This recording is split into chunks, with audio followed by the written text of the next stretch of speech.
Jan Bullock, and we are out at Solid Rock Stables in Fountain Inn, South Carolina.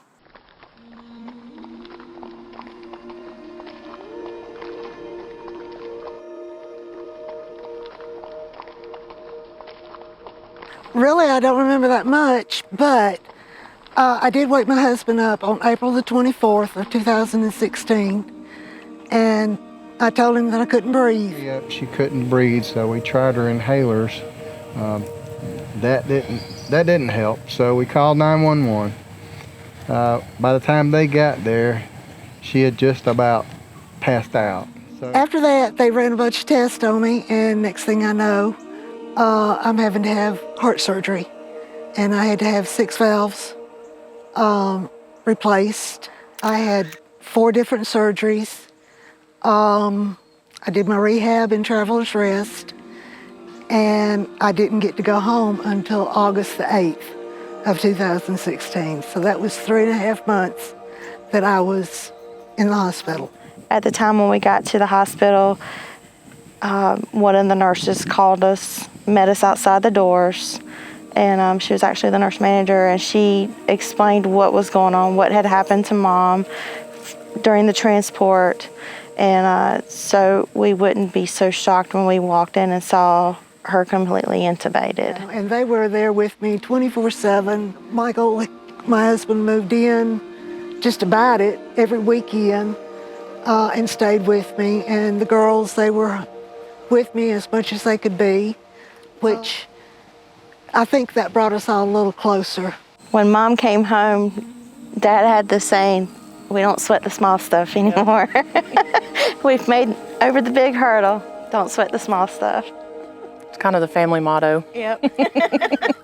It was rough going into the hospital room and seeing her with all the tubes and all the machines and all of that. And I just kept thinking, I just talked to her last night. I think when we finally got her back off of the ventilator after her heart surgery, that was kind of when you said, okay, I think we got a chance to have a normal life again. This was one of the hardest times in our lives, and we have a beautiful miracle that came out of it. And it has brought us so much closer as a family. We've learned to, like we said, not sweat the small stuff, because we've made the big hump.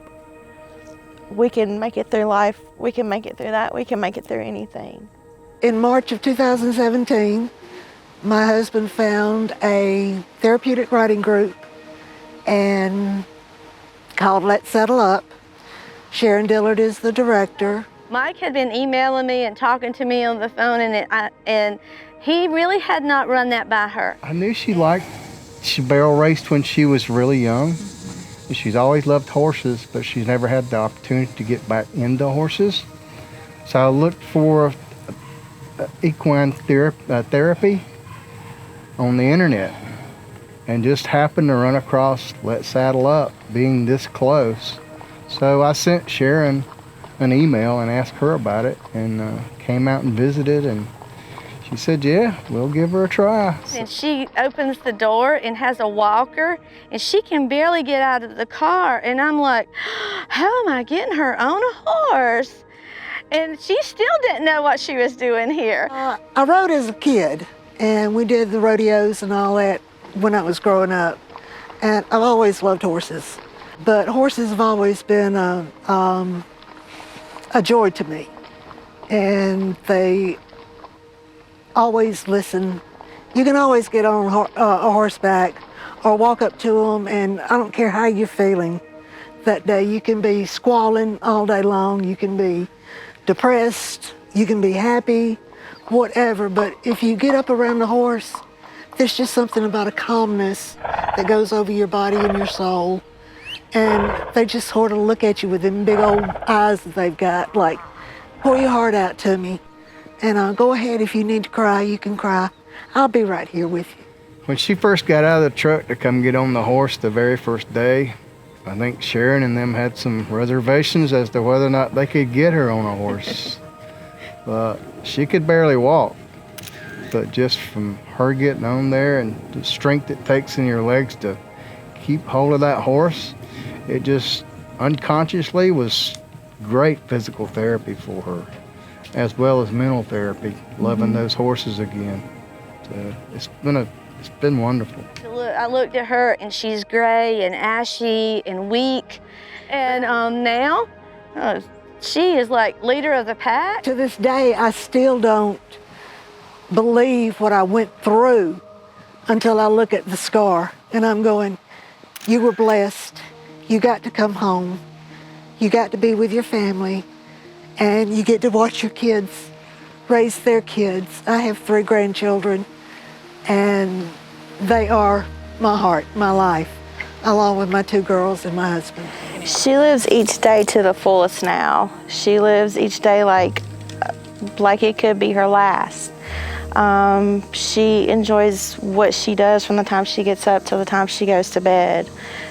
She lives for coming out here and working with her horses and being with her friends. We're thankful for her being involved in this because we feel like this is what's helped her become who she is. A lot of times we'll have somebody come out here and they won't really know whether they want to join the program or not.